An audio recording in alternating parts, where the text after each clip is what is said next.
So in this video, I'm going to talk about how to work with a click. And as you can see, I have pulled up Logic on my screen here to demonstrate how to work with a click in a DAW. However, you could simply download a metronome onto your phone, or you could go analog and use one of these lovely little devices that click, click, click, click, click. You can do it any way you want to. I'm going to demonstrate inside the DAW so that you can kind of see what I'm doing and see how this might work. And it also can help you work on your recording skills.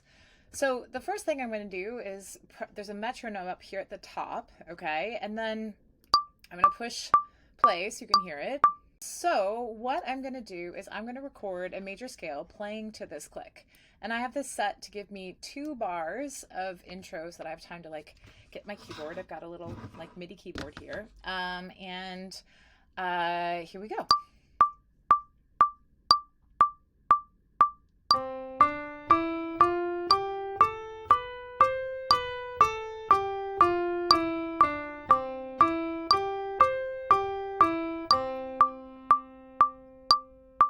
Cool. Okay. So then if I blow it up, I can actually go down into the window that's below me here. And if you notice, all these little rectangles, I guess, this is piano roll. And you can see I'm pretty close to the beat. But there's a few where I'm a little early on this one. I'm a little early here. Most of these are actually pretty good.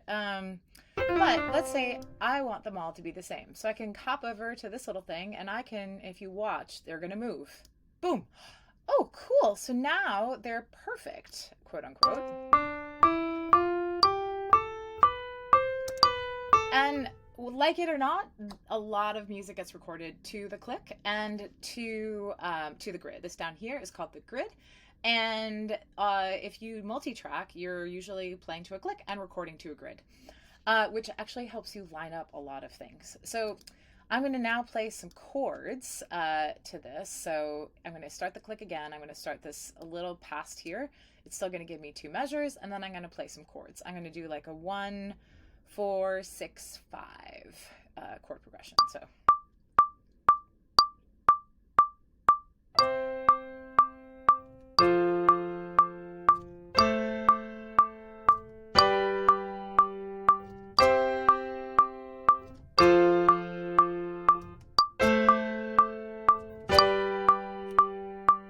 Okay, so as you can see down here, I played them pretty loud, and I'm mostly on the beat.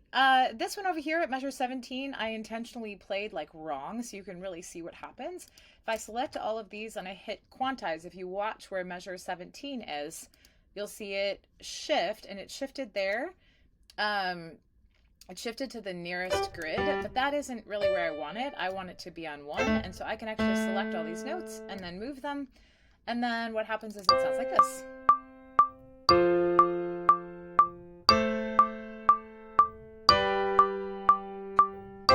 Cool, and I noticed that I missed a note here, so a really cool thing I could do is I could actually just draw it in, and so now that chord is going to be more complete.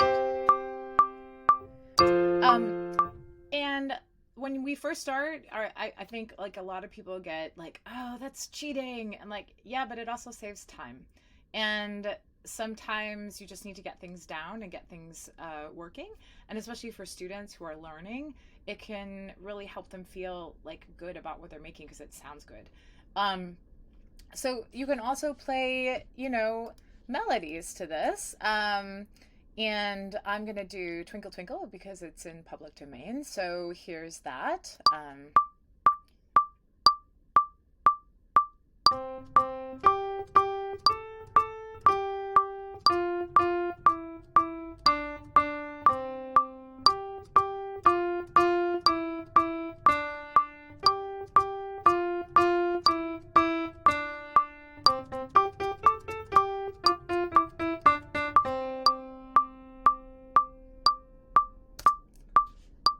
Okay, so if we take a look at my melody down here, I'm going to move these a little bit further apart so you can see.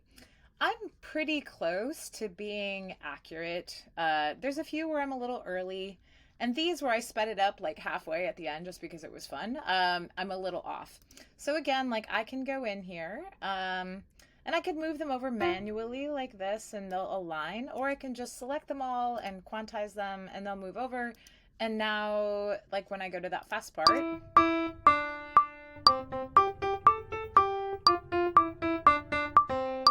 oh, and that one's a little late if you heard, or maybe I want it there, but I'm actually going to move it so it's on the downbeat, or on the beat that I put it at there.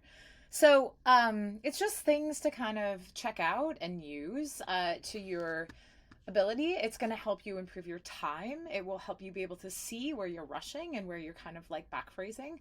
You can also do this with like a real instrument. So if I open a new track and I create the audio track and create that, and I pick up my guitar, which I have right here, handy dandy, and I'm gonna play this.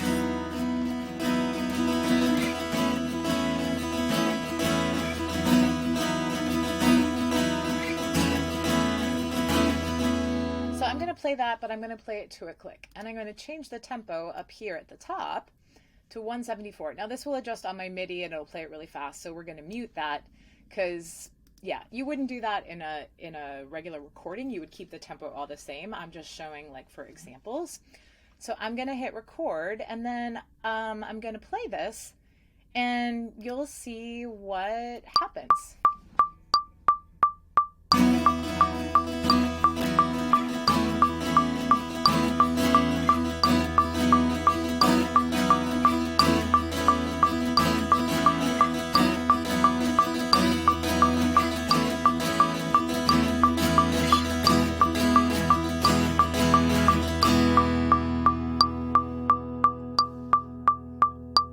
Okay, so that is playing to a click with a real instrument. Again, if I go down here, I can widen this up and I can actually see, so this right here is the beginning of a strum.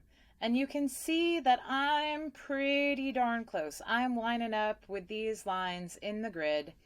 Some of them are in the middle because I'm playing on the ands. But for the most part, I am exactly where I want to be. I got off at the beginning because I was playing faster in the demo, and then I got back on. And you can hear that with the click. Here. I'm not with it. There I am.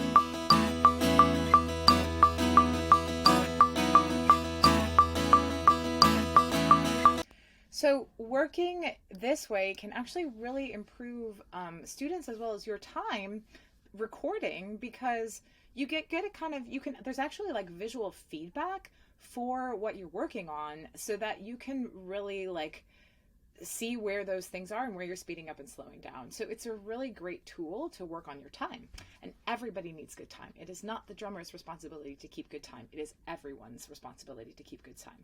Okay, so there's one more thing I want to show you in this video, which is how to kind of speak your lyric and work on it and see like what you might want to do and hear the different parts of the lyric. So one of my favorite examples actually of this is Taylor Swift's Shake It Off. All of the sections are super different, lyric rhythm wise. So I'm gonna use one of my songs called I Want to Be Like Steve Martin, and I'm gonna speak the lyric and you'll be able to see like what happens, and I can record it and kind of watch it, but I can also listen back and see if I like it. So here it is.